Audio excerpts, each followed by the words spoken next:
Assalamu alaikum wa rahmatullahi wa barakatuh. Unfortunately, I tried to live stream, but it wasn't live streaming, so I've had to just record it and I'll have to upload it, inshallah. So this is Surah al-Kawthar. Surah al-Kawthar, it means the chapter of abundance, a chapter of kathir, something which is found plentifully, something which is in large quantities, kathir.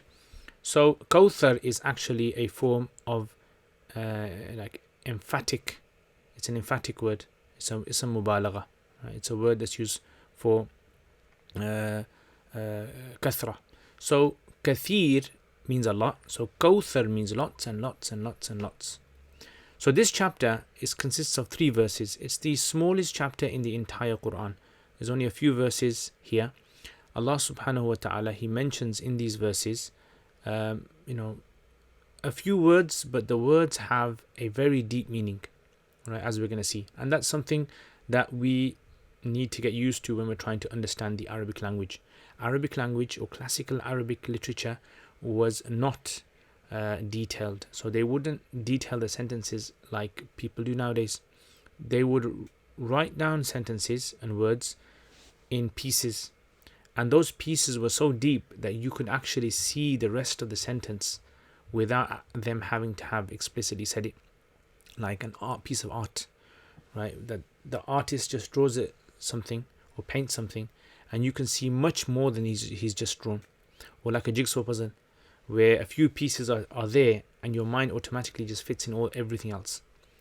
So, Inna a'taynak al-Kawthar. The translation is, indeed, we have definitely given you al-Kawthar, the abundance. Fasalli, and so therefore, Salli, pray li rabbika, for your Lord.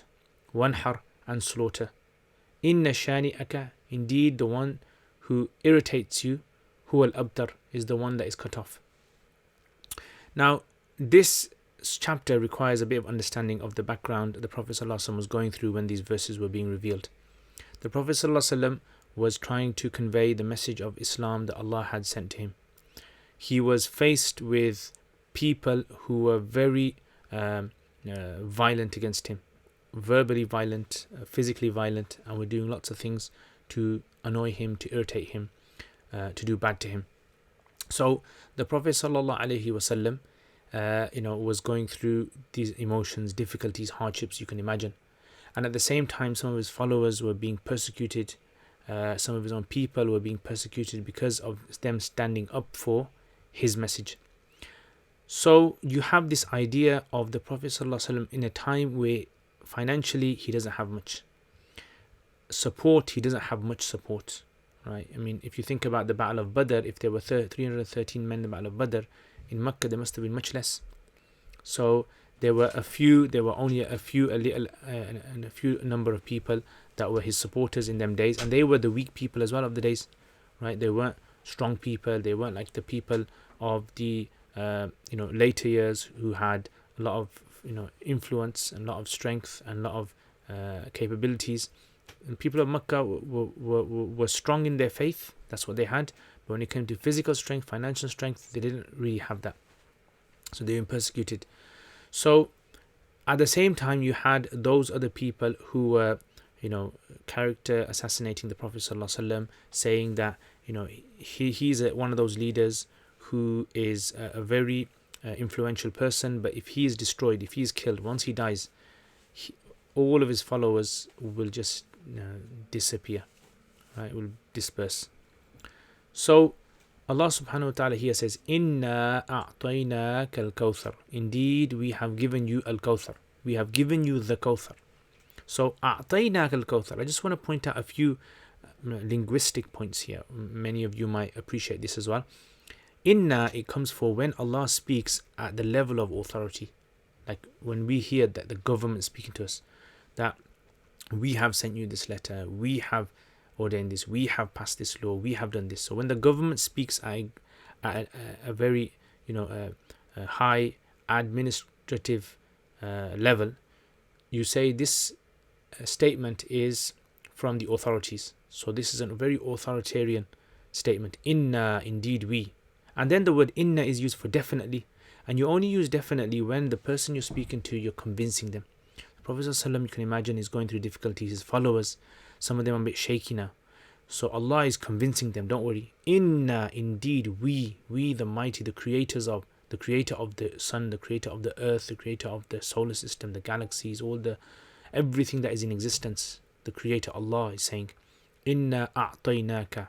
A'tayna. Some of the mufassirin here say a'tayna, it means to give, but it's different from atayna without the ayn and the ta. And they say the difference is that one difference is a'tayna is used for something physically being given to someone, and atayna is something which is abstract. So like revelation is abstract. So atayna, that we gave the messengers, is abstract, but a'tayna is something physical. You give with your hands, you hand it over to someone, they take possession of it, something that's. Another difference is atayna is given for when it's something which is very, very, magnificent. A'tayna can be something that's magnificent and also can be something which is small as well. You can use it for that. So it's as though Allah is saying to the Prophet ﷺ, Inna a'taynaka, indeed we have physically given you something. We have given you something that is small possibly in people's eyes, but small for you. Something that we give for you that is small, in reality is great for them. Something that is amazing for them, something that is phenomenal. For you, it's a small gift. In other words, there's more waiting for you. Inna a'taynaka, and we have given you. The question is, why doesn't he say a'tayna ar-rasul? We gave the messenger. Why is Allah speaking to him? For one reason, like we said, to console him as well, because when Allah directly speaks to the Prophet ﷺ, it becomes a conversation between two people. And we're the third person we're watching. Inna a'taynaka, we have given you. The second point here is that when you say Rasul, it's like we have given you because you're a messenger. Like the cause of us giving you this is that you are a messenger. So Inna a'taynaka, indeed we gave you al-Kawthar. We gave you, it was because purely as a gift from our behalf, not because you're a messenger. So this is like a high status. It's like for no reason, Allah is now giving the Prophet ﷺ in front of everyone, telling the whole of mankind until the Day of Judgment, telling everyone that we are gifting you a gift. We are giving you a gold medal. We are giving you a prize. What's that prize? Al-Kawthar. It's the Kawthar. So like we said, the Kawthar means something which is abundance, extreme abundance, abundance you can't even imagine. Right? Like imagine the number of stars in the sky is abundance. Kawthar is more than that. The number of grains of sand in the desert. Kawthar is more than that. Kawthar. Some have said that what's included in Kawthar. So they say that there's a river in Jannah or in the Day of Judgment that is as wide as the expanse of the universe. That the Prophet ﷺ is going to be standing at, and those people, us, may Allah make us of those, are going to go up to him and he's going to tell us to drink water from his blessed hands. So al-Kawthar, some say that this is part of the Kawthar.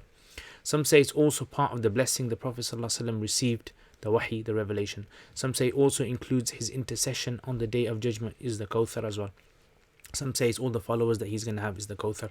Some say it's all the praise that he will receive in the dunya is the Kawthar. So the list goes on. It's so much that we can sit here all day just counting and enumerating every single thing which is included in the Kawthar. And this actually is the meaning of the word itself. So indeed, Allah is saying, from the authority, highest authority, Allah, that Allah has given the Prophet ﷺ Kawthar. Also, why has he mentioned past? Because the Prophet ﷺ is being taught that Allah's gifts to people, Allah giving someone to people, can be something that was given in the past. It started in the past. Yeah. So the Prophet ﷺ giving them from the past, from long time ago, from many years ago. The Prophet ﷺ was given his gift from many years ago. And this is something which is a privilege for the Prophet ﷺ, a privilege that Allah has given him this. And also an indication that things that these people are given, worldly things that these people are given, this is nothing, this is no measure of how close they are to Allah subhanahu wa ta'ala. فَصَلِّ لِرَبِّكَ وَانْحَرْ. Then after this Allah says فَصَلِّ. So فَصَلِّ would mean, and so therefore صَلِّ, pray. So it's like saying, because we've given you this gift, because you have been gifted this, because this has happened for you. The Kaaba was saved from the elephants, army of the elephants, because Quraysh was given this, because of this. Salli li rabbika. Do two things. Salli li rabbika, pray. Why not say do thanks? Because salli is praying to Allah, and if you pray to Allah, you have done the best thanks ever to Allah. The best way you can be appreciative and grateful to Allah Ta'ala is for you to pray correctly to Him. Make dua to Him, supplicate to Him, do ruku, do sujood, pray 5 times a day, etc. All those things that include praying to Allah, all the bodily acts of worship are all manifestations of gratitude to Allah Subhanahu wa Ta'ala. Then it says, لِرَبِّكَ, to your Lord. It didn't say to Allah. It's like shifting it now. Why not say to us? فَصَلِّ لَنَا, pray to us. No. Allah is saying pray to your Lord, because Allah wants to show the reason why we worship Allah. Although Allah doesn't need a reason, but Allah teaches us that every single thing that happens in your life, every little stage that Allah puts you at, every little station, position that you go through in life, hardship, difficulty, ease, whatever, it's from Allah being the Rabb. So your Lord that's been nurturing you, taking care of you at every step of the way, even when you forgot, even when you remembered, Salli Rabbika, worship that Lord. Wanhar, so bodily worship purely for Allah, and then wanhar, slaughter. So he didn't say the word izbah, fadhabahu, because the word dhabah comes in the Quran. He said wanhar, because wanhar is a specific type of slaughtering of camels, and camels were considered to be the most expensive of the Arabs' assets that they had. Right, so imagine a person, the prized asset of a person nowadays, average person, is their home. So imagine Allah is saying wanhar, give away the most prized possession that you have, slaughter the camels, indicating that when you slaughter, you're going to do it for Allah's sake, showing your religiosity, your belief, your iman, your faith, because you're doing it for Allah, not for gods.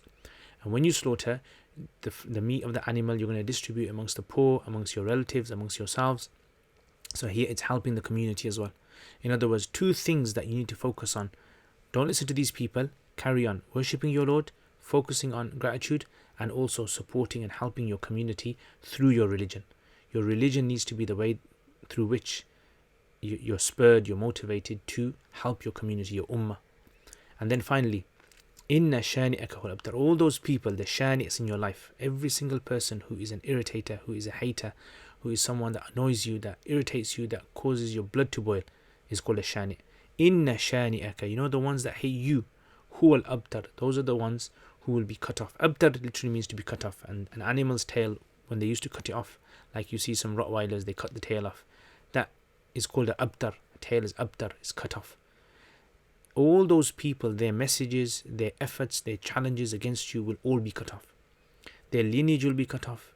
Later on, their families won't even remember them. Whose families remember Abu Jahl now? Whose families remember Fir'aun? No one. And likewise, whose families will remember them? And same with the Islamophobes. All of them, their efforts, they might seem, daunting, or they might seem overshadowing, but in reality is that their efforts are going to die away. It's going to be cut off, die away. It won't remain, and Allah Subhanahu wa Taala will make the message of the Prophet Sallallahu Alaihi Wasallam remain forever, and his praise, even till today, people are calling out his praise. So that's the summary of the surah. Let me know what you guys have understood from this, what reflections that you get from this as well. And I wanted to make this brief. I don't want to make it too long as well. So this is why I've cut it short as well. So Jazakumullah khair. And I've explained this surah in other places on my YouTube channel as well. You can find it there in more detail, inshallah. If there's no other questions, Assalamu alaikum wa rahmatullahi wa barakatuh.